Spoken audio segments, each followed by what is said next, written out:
Aya, mam, kumbe ni huko kwa choo. Niko kwa matatu abia makanga afikishe. Hapo ndio siko najua. Hebu nipatie matawi hapo kando na uharakishe.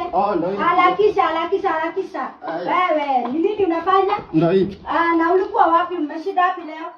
Tutakuona. Leo nilikuwa hapo kwa chief. Aki kina mama Victor na kina Jonathan. Hiyo familia ya kina Jonathan. Wameletana shida huko kwa chief. Unajua mama Victor anasema ati kina Jonathan ndio wao wanakamua ng'ombe yake. Ati wanamkanga mapema wanaenda kukamua. Kwanza unajua hiyo Jonathan aliacha shule form 2. Wai, wanamkanga mapema kabla wengine waamuke wakamue.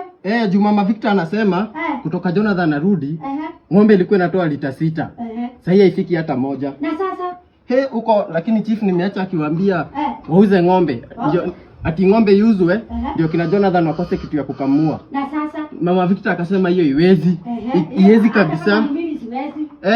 Alafu hiyo anko ya Jonathan nasikia kusema ati sasa kama mama Victor amekataa kuuza ng'ombe, ikatwe mahali kwa kukamua, ati ndio wasipate mali wanaweza kamulia. Hiyo ni wifu sasa, hiyo ni wifu. Si ndio? Unajua pia mama Victor alikuwa anasema ati hiyo anko ya Jonathan ile chama alikuwa nayo Nairobi.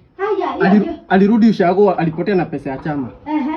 Sasa hii sijui venye watafanya, lakini hii kulingana venye tunakaa Jonathan akikaa huku hii December atachinja hadi kuku zetu.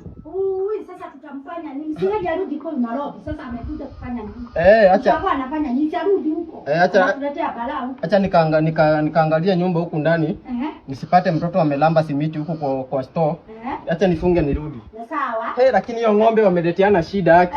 Mama Victor anasema imagine wanaamka 5 wanakamua ng'ombe yake. Atakuja kutusumbua hapa. Acha niangalia mtoto asilambe simiti. Sawa.